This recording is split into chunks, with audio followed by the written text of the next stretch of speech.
there, and welcome back to Finding Wendy. Oh boy, COVID-19. Okay, so today's Finding Wendy video is about what the world and you and I are experiencing. And oh my God, this is really, it's not the end of the world, but it certainly is going to affect a lot of people. And what I'm going to talk about today is the mental effect this is all happening on anybody in the weight loss surgery community. So first of all, the obvious that a lot of weight loss surgeries have been canceled here in Ontario as well. A lot of people's surgeries have been canceled because of the taxation on the hospital industry. Is that for sure all of the efforts and concentration is going towards people that are coming in that are showing symptoms of COVID-19. But what I wanted to talk about this week is my own experience with this feeling of isolation, cabin fever. And I've been reading some interesting articles, and there's a really interesting article that I've been reading online about the effects of cabin fever and the effects of self-isolation and the effects on food, alcohol, or drug abuse. So I must admit for myself, I'm feeling the effects of cabin fever in the sense that I'm trying to stay away from other people. Everything here in Toronto has shut down. All of the schools have shut down for 3 weeks. All of the universities are shut down. All of the concert halls have been shut down. Everything is shut down. So the only thing that's really open are still restaurants and grocery stores. And I'm sure the restaurant industry is going to start slowly shutting down as well. I hope not, because I have 2 family members that work in the restaurant industry. But of course, as you all know, I work in the music industry, and a lot of concerts and things have been canceled. A lot of musicians here in Toronto are really suffering financially because there's no backup. There's no unemployment insurance you can apply for as a freelance musician. So the self-isolation or the isolation experience in the sense of cabin fever is what all of us are feeling. And it involves feeling dissatisfied, restless, irritable, and bored. And what do we do as recovering food addicts with boredom? We eat. And although I went on the scale this morning and I did lose weight this week, which is weird because I did eat a few things I shouldn't have eaten this week, but I'm down to 221. Remember, I started at 450 and my surgery weight was 375. And by the way, I'm trying to see if the sound will be better if I wear my headphones with this recording as opposed to just speaking into the phone. So anyways, very interesting, the abuse of alcohol or the abuse of food, what we all have experienced as well. And that they're saying that in this article that I was reading, the effects of people that were in self-isolation in China, when China's cities went into lockdown, that they said that there was a huge spike in alcohol consumption and domestic and family violence. So yesterday, here in Toronto, speaking of, there was a guy who pulled out a gun in our local grocery store because he wanted a product. He was fighting over a product. So this whole hoarding issue of people hoarding toilet paper, finally our local Costco has put up a sign saying limit 1 toilet paper package per family because my neighbor went to Costco today to buy me some toilet paper and to buy me some more of this delicious dark chocolate hummus, and he said that he was only allowed to buy one package of toilet paper. Yeah, there's lots of toilet paper in the warehouses, but they can't keep the shelves in the grocery store stocked enough.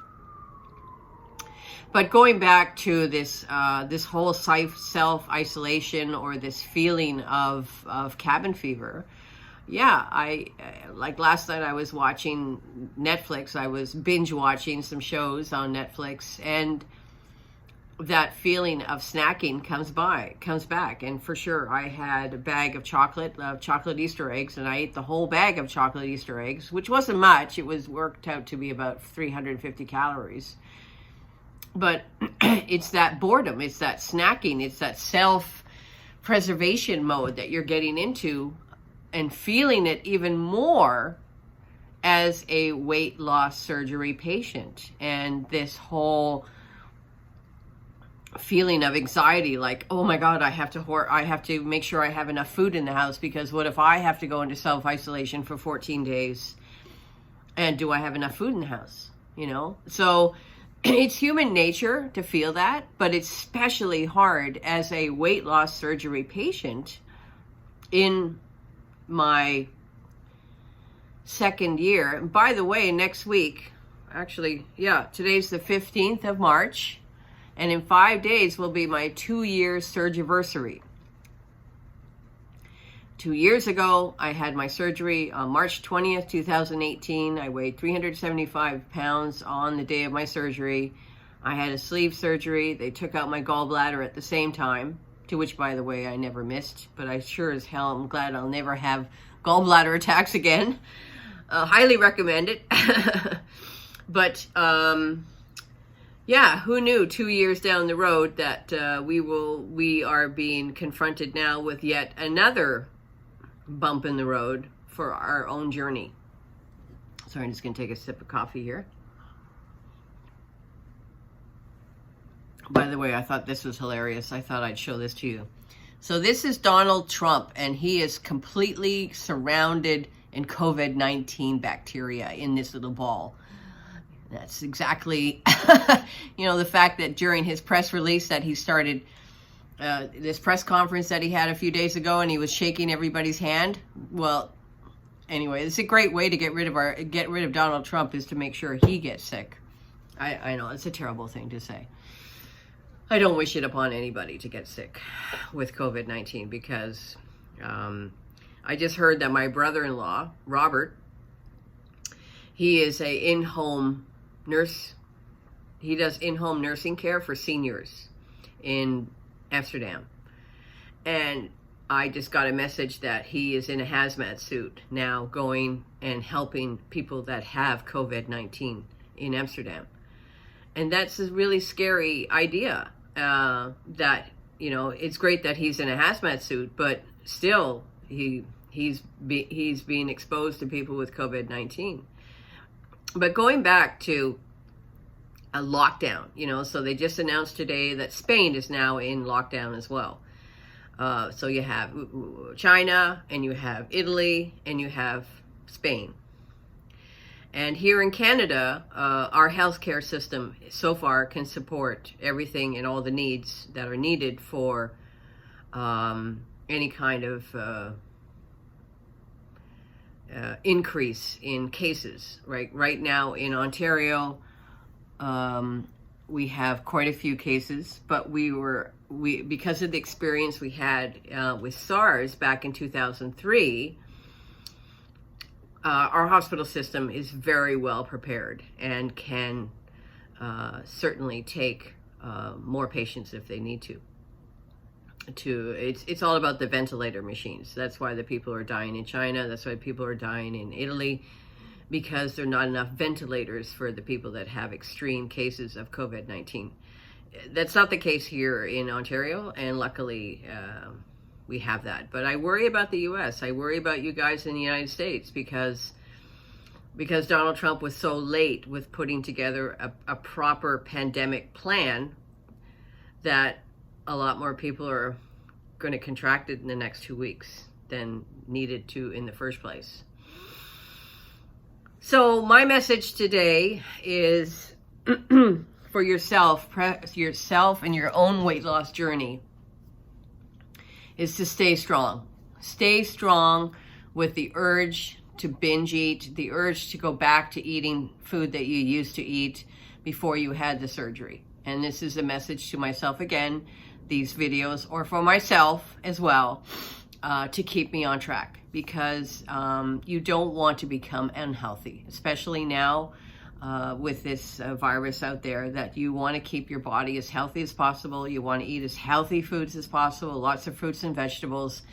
Keep on taking your vitamins and make sure that your body is completely healthy, so that if you do, and I hope none of you will, contract COVID-19, that your own immune system is really healthy and can fight off COVID-19 and the double pneumonia that you get from it.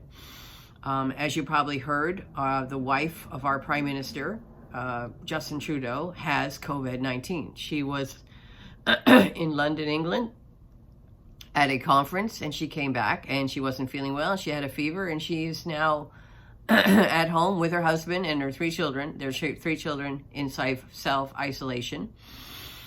Our own mayor of Toronto is in self-isolation. He doesn't have COVID-19, but he was on a business trip in London as well. And so he is self-isolating for 14 days in case he did contract it. And yeah, so, don't panic, everybody. Don't buy thousands and thousands of rolls of toilet paper. You don't need it. And just be smart. Just be smart. If you're going outside, try and wear gloves, cover your hands, don't touch your face. These are all things that all of us have heard all the time now on the news, for sure. But it's just, we survived the Spanish flu, bubonic plague, I think wiped out 60% of the European population. So let's just stick together and be nice to each other. And I didn't finish that story about the gun thing. Yeah, so there was a guy in our local grocery store at Loblaws who pulled out a gun because he wanted a certain product. And a whole bunch of other guys jumped on top of him and pinned him to the ground until the police came, which I thought was very heroic for those guys who jumped on top of a guy with a live gun.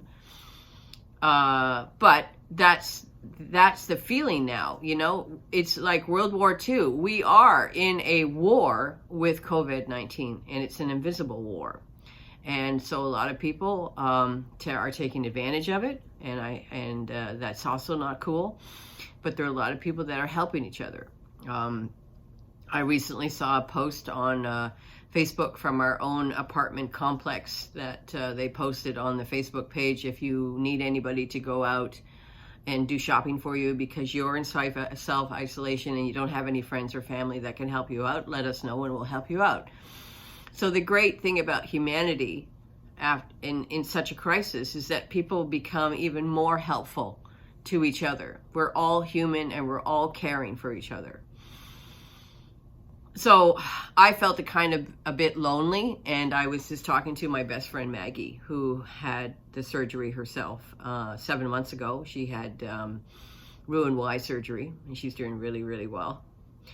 And I felt lonely. I needed some human voice to talk to, and so I kind of renamed her as my WLS sponsor. So when you go to Alcoholics Anonymous or Drugs Anonymous, you have a sponsor. Well, if you need to create a sponsor for yourself in the weight loss community, the weight loss surgery community, just by all means do that. So call up a friend if you feel like you're going to binge eat something. Call up a friend and say, talk me out of eating this bag of chips. Talk me into throwing this bag of chips in the garbage and making sure I don't eat these bag of chips, or making sure I don't eat this chocolate, or talk some sense into me and keep me on track, because this is going to be hard. This is going to be hard. Everybody's in panic mode. Everybody feels like they're in a, they're going to get cabin fever, and they're thinking, well, what the fuck? Who gives a shit anyway if I gain back 10 or 20 pounds? I feel crappy right now, and I don't feel happy, and I'm overwhelmed with the news on the TV. Yesterday I decided to pick up a book and start reading again and not watch the news, because it's overwhelming. There's so many messages coming in on my watch. They come in on my phone. They come in on my computer. A new COVID case just comes in Ontario. And I'm sure you're experiencing that in your area as well. So let's just hold each other's hands together here in the weight loss community, that we will stay on track and we will not go back and fall back off our journey and not fall back to our old habits. So that's my message for today. Just, stay healthy, stay strong, and we will see you next week, because next week's video is about my 2-year surgiversary, and I'll probably do a recap of my 2-year journey in the next video. So thanks again for watching Finding Wendy. Don't forget to like the video, don't forget to subscribe, and please put your comments below about your own strategies during this world crisis, because it is a crisis right now, and it is a very unique time that we're living in right now. We have no experience with this. My parents experienced the Second World War in Holland. They lived in Holland. My mother was 18 years old when she experienced the Second World War, and they survived. But yeah, there was a lot of psychological impact that happened to her and her family from such a world crisis. So this is our world crisis for our generation. So stay strong, and we'll see you again next week. Bye.